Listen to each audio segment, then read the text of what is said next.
each and every one of us, whether we are members of the judiciary, members of parliament, members of civil society, whether we are sportsmen, whether we are business people, we represent Kenya in engagements with others. And therefore, we have a diplomatic responsibility to represent our country well. Its ultimate aim, naturally, is to improve citizen welfare, drive national progress, and contribute to shared regional and global prosperity. Globalization has driven intensive integration and interdependence, blurring the line between domestic and foreign policy. This makes it imperative to redefine and reestablish a distinct, comprehensive foreign policy framework. And this is the exercise this ministry is engaged in.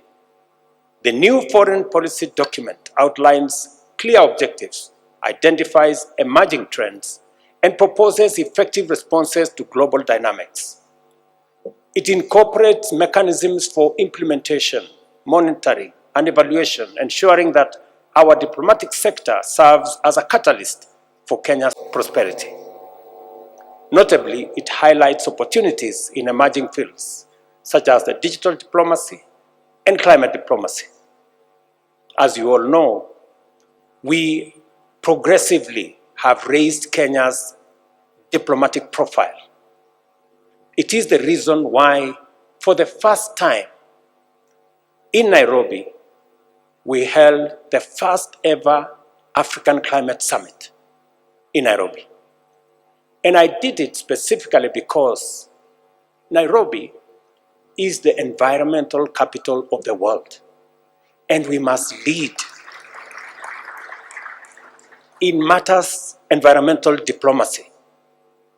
It is the reason why our voice as a country is counted on by our African friends, by the global community, and we carry the weight of the fact that Kenya hosts the United Nations Environmental Program, and it is the reason why we have leveraged on it to raise the profile of our country and to make sure that Kenya plays in the right league.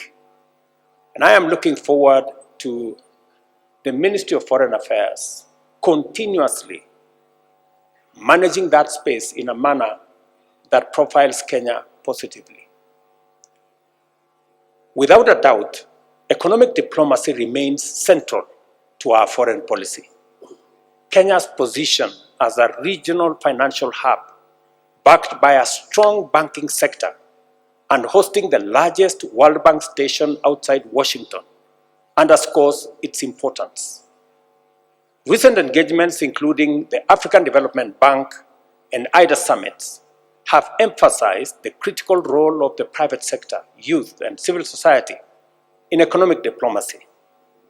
When I was requested by the World Bank to host the IDA negotiations in Nairobi, when I was requested by the President of the Africa Development Bank to also host their summit in Nairobi, it demonstrated Kenya's new profile as a destination and as a voice for economic diplomacy.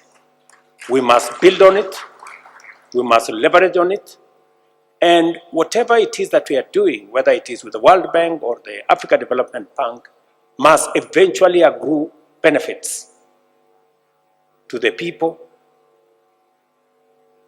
of Kenya. Our foreign policy must, therefore, advance the strategy of creating more and better trade and economic opportunities for industries and enterprises, with a special focus on the empowerment of small and medium enterprises and the inclusion of marginalized groups such as young people, women, and persons living with disability.